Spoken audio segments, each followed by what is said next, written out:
नमस्कार प्रिय दर्शकों, हाजिर हूँ आज आप ही लोगों के माध्यम से मिले हुए कुछ ज्योतिषीय सूत्रों को बताने के लिए।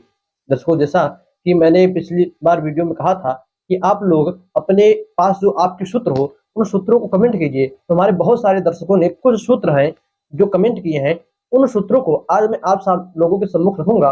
ये ज्योतिषीय सूत्र है जो कि आप देखिए अपने जन्म कुंडली में, अपने परिवार की किसी जन्म कुंडली में, अथवा जो आप ज्योतिषाचार्य हो, आप ज्योतिष क्षेत्र में रुचि रखते हो, आप लोगों की कुंडली देखते हो, तो उन लोगों की कुंडलियों में यह सूत्र देखिए और यह सूत्र कितना प्रतिशत सही है और किन किन लोगों की कुंडलियों पर कैसा कैसा प्रभाव देता है, कमेंट अवश्य करके बताइएगा। तो दर्शकों, आइए जो पहला सूत्र है उसे जाना जाए।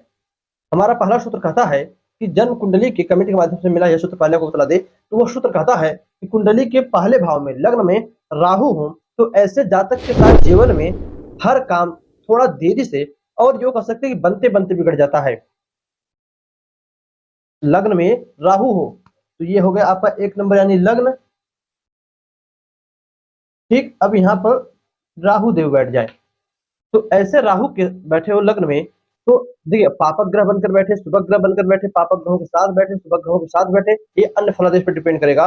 यदि राहु बैठे हैं तो ऐसे जातक के साथ जीवन में हर काम देरी से होगा और कुछ काम बनते बनते बिगड़ जाएंगे, अधिकतम काम बनते बनते बिगड़ जाएंगे। ये इन्होंने पहला अपना कमेंट दिया है। देखो जो हमें दूसरा कमेंट मिलता है, ये लिखते हैं हर समस्या का उपाय केतु के पास है। अगर व्यक्ति इतना अवेयर हो जाए कि वह मेडिटेशन करने लगे, इनके कहने का मतलब है केतु के पास हर समस्या का उपाय है। और जैसा कि आप लोग जानते ही होंगे, केतु और राहु दोनों ग्रहों को प्रसन्न करने के लिए मेडिटेशन किया जाता है। शनि को भी कुछ इस मेडिटेशन करने से शनि को भी कुछ मामलों में राहत मिलती है। किंतु राहु और केतु ये जो दोनों ग्रह हैं, यह दोनों एक दूसरे के पूरक हैं। राहु जो है पैर है तो केतु मस्तक है। तो इन दोनों ग्रह को मेडिटेशन करने से दोनों को राहत मिलती है।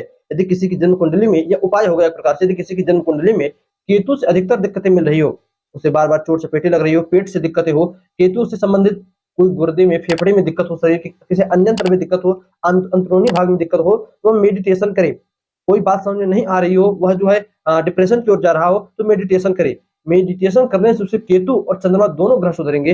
राहु को भी परेशानी जो मिल रही थी राहु से वो भी दूर होगी और शनि भी प्रसन्न होंगे।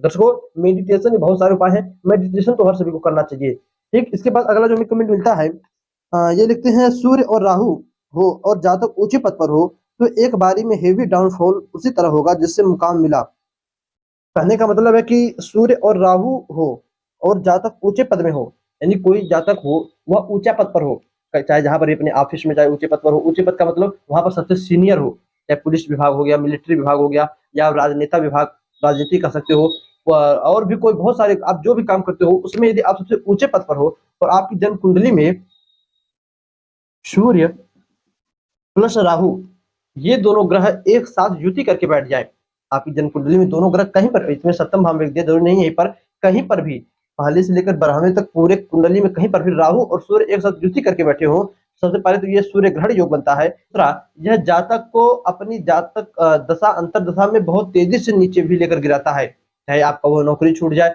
चाहे आपको वहां से कलंकित, भाई ये कलंकित भी कराते हैं, तो आपको वहां से कलंकित करके हटा दिया जाए, किसी भी प्रकार से आपको यह सूर्य और राहु परेशानी अवश्य देते हैं।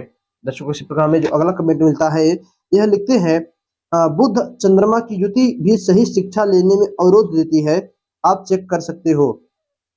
बुध और चंद्रमा की युति, दर्शकों आप अपनी कुंडली देखिए, अपने बच्चों की जन्म कुंडली देखिए, क्या उनकी जन्म कुंडली में बुध और चंद्रमा की युति हुई है?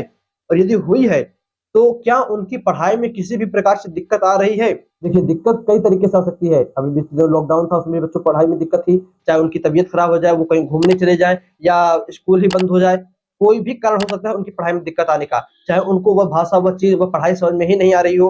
तो दर्शकों, बुध और राहु की बुध और चंद्रमा की देखते हैं, बुध और चंद्रमा की युति से जातक के बच्चे की पढ़ाई में दिक्कत आती है, अवरोध होता है। तो ठीक, अब अपने बच्चों की जन्म कुंडली चेक कीजिए, कुंडली में कई भाव तो कोई उन्होंने नहीं लिखा है, ना कोई राशि लिखी है, सिर्फ इतना है कि बुध और चंद्रमा की युति से जातक के शिक्षा में भी अवरोध देती है। तो आप अपनी जन्म कुंडली, बच्चों की जन्म कुंडली चेक कीजिए, आपकी जन्म कुंडली में बुध चंद्रमा की युति थी तो आपकी पढ़ाई कैसे हुई, कमेंट करके मुझे बताइएगा। तो दर्शकों, आगे देखा जाए तो अगला हमें कमेंट मिलता है, ये लिखते हैं चंद्रमा राहु, चंद्रमा प्लस राहु, माता को कष्ट, जातक की आंख में चश्मा, कोई भय, साथ ही नींद की भी दिक्कत दे सकती है। बिल्कुल, यह तो हम खुद कह सकते हैं कि ये आजमाया हुआ सूत्र है। कई कई जगहों पर आप देखिए, कहीं पर भी कुंडली में चंद्रमा और राहु की युति हो गई हो, चंद्रमा माता का भी कारक है, चंद्रमा आपके मानसिक टेंशन का, मानसिक चीजों का भी कारक है, चंद्रमा आपकी आंखों का भी कारक है, चंद्रमा आपके चेहरे का कारक है।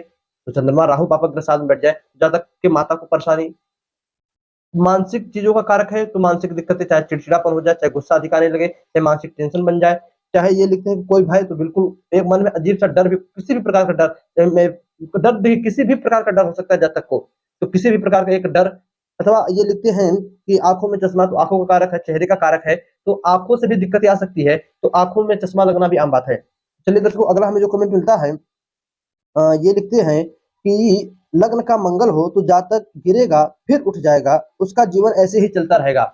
लग्न में मंगल हो, लग्न पहला भाव हो गया, इस भाव में मंगल देव बैठे हो, तो ऐसे जातक का जीवन जो है हमेशा, आप कह सकते हो जीवन में अप डाउन उसके होता रहेगा। एक बार वो ऊंचा तरक्की करेगा तो फिर नीचे गिरेगा, फिर ऊंचे उठेगा, तरक्की करेगा, फिर नीचे गिरेगा, और उसी प्रकार कुछ ज्यादा कमाई, बिल्कुल कम कमाई, कमाई ही नहीं, कुछ ज्यादा कमाई, फिर बिल्कुल कम कमाई, फिर कोई कमाई नहीं, इस प्रकार ऊपर नीचे उसका जीवन चलता रहता है।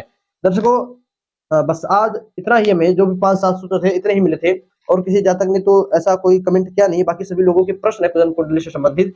तो जैसा कि मैंने कल ही कहा था कि बहुत जल्द ही मैं कोशिश करूंगा कि अगले रविवार तक आप लोगों की जन्म कुंडली का निःशुल्क अध्ययन एक बार किया जाए, और ना रविवार को हुआ तो पहले ही, जैसा कि हम हमेशा करते हैं, पहले वीडियो शूट करके उस दिन जो है आप लोगों के लिए प्रीमियर में चला देंगे। तो दर्शकों, बस इस बार कोशिश रहेगी कि आप लोगों की जन्म कुंडली का अध्ययन इस बार किया जाए, तो अपना जन्म कुंडली का डिटेल कमेंट में देना ना भूलिएगा।